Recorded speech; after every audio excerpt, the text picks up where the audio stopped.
La Biblia Dios habla hoy. 1 de junio. Felicidad verdadera. Salmo 1. Feliz el hombre que no sigue el consejo de los malvados, ni va por el camino de los pecadores, ni hace causa común con los que se burlan de Dios, sino que pone su amor en la ley del Señor, y en ella medita noche y día. Ese hombre es como un árbol plantado a la orilla de un río, que da su fruto a su tiempo, y jamás se marchitan sus hojas. Todo lo que hace, le sale bien. Con los malvados no pasa lo mismo, pues son como paja que se lleva el viento. Por eso los malvados caerán bajo el juicio de Dios, y no tendrán parte en la comunidad de los justos. El Señor cuida el camino de los justos, pero el camino de los malos lleva al desastre. Tú eres mi hijo. Salmo 2. ¿Por qué se alborotan los pueblos paganos? ¿Por qué hacen planes sin sentido? Los reyes y gobernantes de la tierra se rebelan, y juntos conspiran contra el Señor y su Rey escogido. Y gritan: vamos a quitarnos sus cadenas. Vamos a librarnos de sus ataduras. El Señor, el que reina en el cielo, se ríe de ellos. Luego, enojado, los asusta. Lleno de furor les dice: ya he consagrado a mi Rey sobre Sión, mi monte santo. Voy a anunciar la decisión del Señor. Él me ha dicho: tú eres mi hijo. Yo te he engendrado hoy. Pídeme que te dé las naciones como herencia, y hasta el último rincón del mundo en propiedad. Y yo te los daré. Con cetro de hierro destruirás a los reyes. Los harás pedazos como a ollas de barro. Reyes y gobernantes de la tierra, entiendan esto. Aprendan bien esta lección. Adoren al Señor con alegría y reverencia. Inclínense ante el con temblor.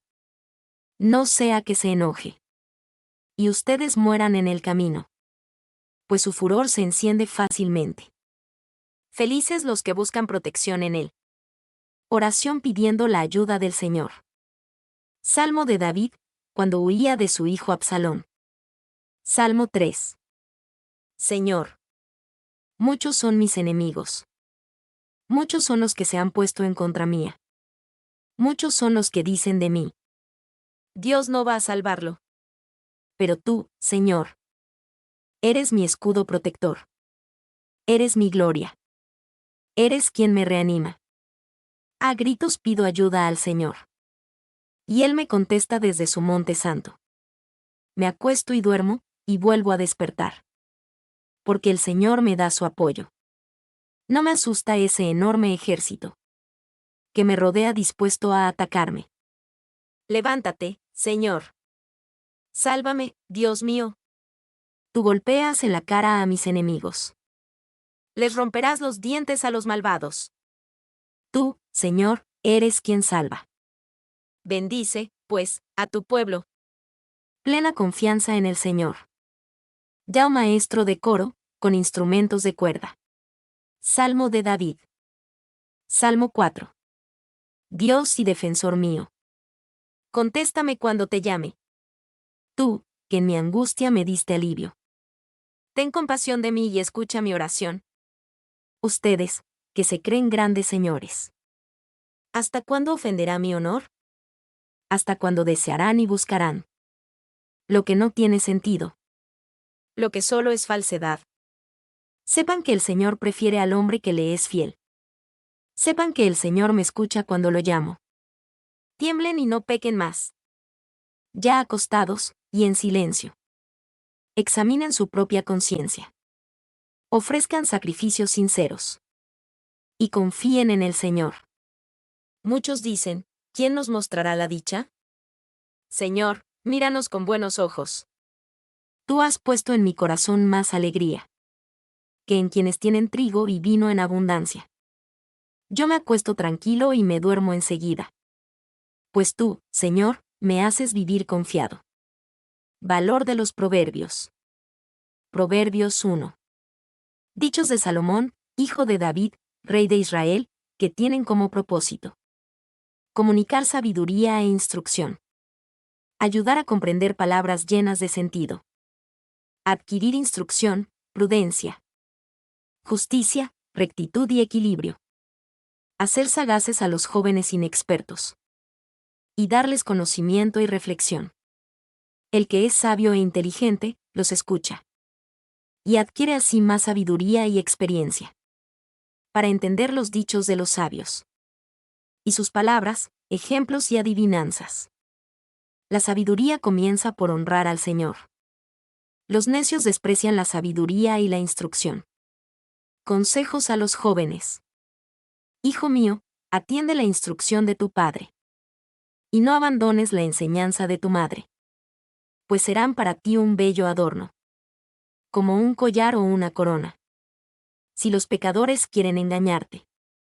No se lo permitas, hijo mío. Tal vez te digan, ven con nosotros. Por capricho tendremos una trampa. Para matar a algún inocente cuando pase. Nos tragaremos vivos a los hombres honrados. Como se traga la muerte a quienes caen en el sepulcro. Tendremos toda clase de riquezas. Llenaremos nuestras casas con todo lo robado. Ven y comparte tu suerte con nosotros. Y comparte también nuestro fondo común. Pero no vayas con ellos, hijo mío. Aléjate de sus malos caminos. Pues tienen prisa por hacer lo malo. Tienen prisa por derramar sangre. Aunque no vale la pena tender una trampa. Si los pájaros pueden verla. Esos hombres se tienden la trampa a sí mismos. Y ponen su vida en peligro. Tal es el final de los ambiciosos. Su propia ambición los mata. Invitación de la sabiduría. Por calles y avenidas. La sabiduría hace oír su voz. Proclama sus palabras por las puertas. Por los puntos más concurridos de la ciudad. Jóvenes inexpertos, burlones y necios. Hasta cuando amarán la inexperiencia. Y hallarán placer en sus burlas. ¿Y desprecian el saber? Presten atención a mis correcciones. Y yo los colmaré de mi espíritu. Les daré a conocer mis pensamientos. Yo los he llamado, los he invitado a venir. Pero ustedes no han querido hacerme caso. Al contrario, han rechazado mis consejos. No han querido recibir mi corrección. Ya me tocará reír cuando les llegue la desgracia. Ya me burlaré cuando estén muertos de miedo. Cuando venga sobre ustedes temores y problemas. Desesperación y angustia. Como un torbellino que todo lo destruye. Ese día me llamarán, pero no responderé. Me buscarán, pero no me encontrarán. Pues desprecian la sabiduría. Y no quieren honrar al Señor. No desean recibir mis consejos. Desprecian mis correcciones. Pues sufrirán las consecuencias de su conducta. Quedarán hartos de sus malas intenciones. A los inexpertos los mata su falta de experiencia. Y a los necios los destruye su despreocupación. Pero el que me preste atención, vivirá en paz. Y sin temor de ningún peligro. Romanos 7. Dios habla hoy. Comparación con el matrimonio. Hermanos, ustedes conocen la ley, y saben que la ley solamente tiene poder sobre una persona mientras esa persona vive. Por ejemplo, una mujer casada está ligada por ley a su esposo mientras éste vive, pero si el esposo muere, la mujer queda libre de la ley que la ligaba a él. De modo que si ella se une a otro hombre mientras el esposo vive, comete adulterio, pero si el esposo muere, ella queda libre de esa ley, y puede unirse a otro hombre sin cometer adulterio. Así también, ustedes, hermanos míos, al incorporarse a Cristo han muerto con él a la ley, para quedar unidos a otro, es decir, a aquel que después de morir resucitó. De este modo, podremos dar una cosecha agradable a Dios. Porque cuando vivíamos como pecadores, la ley sirvió para despertar en nuestro cuerpo los malos deseos, y lo único que cosechamos fue la muerte. Pero ahora hemos muerto a la ley que nos tenía bajo su poder, quedando así libres para servir a Dios en la nueva vida del Espíritu y no bajo una ley ya anticuada. El pecado se aprovechó de la ley. ¿Vamos a decir por esto que la ley es pecado? Claro que no. Sin embargo, de no ser por la ley, yo no hubiera sabido lo que es el pecado.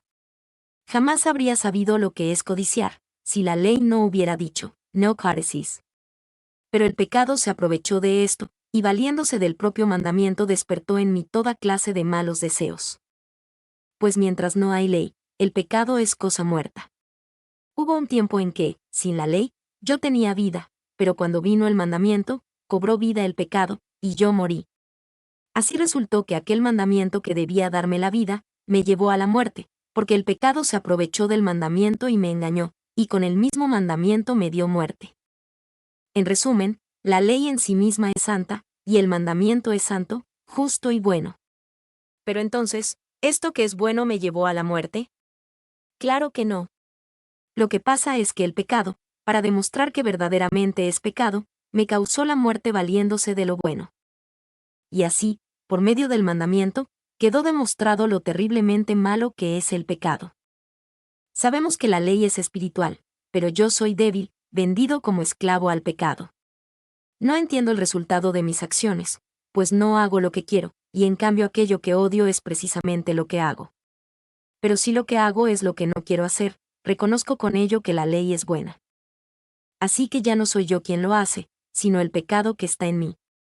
Porque yo sé que en mí, es decir, en mi naturaleza débil, no reside el bien, pues aunque tengo el deseo de hacer lo bueno, no soy capaz de hacerlo. No hago lo bueno que quiero hacer, sino lo malo que no quiero hacer. Ahora bien, si hago lo que no quiero hacer, ya no soy yo quien lo hace, sino el pecado que está en mí. Me doy cuenta de que, aun queriendo hacer el bien, solamente encuentro el mal a mi alcance. En mi interior me gusta la ley de Dios, pero veo en mí algo que se opone a mi capacidad de razonar, es la ley del pecado, que está en mí y que me tiene preso. Desdichado de mí. ¿Quién me librará del poder de la muerte que está en mi cuerpo? Solamente Dios, a quien doy gracias por medio de nuestro Señor Jesucristo. En conclusión, yo entiendo que debo someterme a la ley de Dios, pero en mi debilidad estoy sometido a la ley del pecado. 1 Samuel 16. Dios habla hoy. David es consagrado rey. El Señor dijo a Samuel: ¿Hasta cuándo vas a estar triste por causa de Saúl? Ya no quiero que él siga siendo rey de Israel. Anda, llena de aceite tu cuerno, que quiero que vayas a la casa de Jesé, el de Belén, porque ya escogí como rey a uno de sus hijos. ¿Y cómo haré para ir? Respondió Samuel. Si Saúl llega a saberlo, me matará. El Señor le contestó: Toma una ternera y di que vas a ofrecérmela en sacrificio. Después invita a Jesé al sacrificio, y yo te diré lo que debes hacer. Consagra como rey a quien yo te diga. Samuel hizo lo que el Señor le mandó. Y cuando llegó a Belén, los ancianos de la ciudad salieron a recibirle con cierto temor, y le preguntaron: ¿Vienes en son de paz? Así es, respondió Samuel. Vengo a ofrecer un sacrificio al Señor. Purifíquense y acompáñenme a participar en el sacrificio. Luego Samuel purificó a Jesé y a sus hijos, y los invitó al sacrificio. Cuando ellos llegaron, Samuel vio a Eliab y pensó: con toda seguridad este es el hombre que el Señor ha escogido como rey. Pero el Señor le dijo: no te fijes en su apariencia ni en su elevada estatura, pues yo lo he rechazado.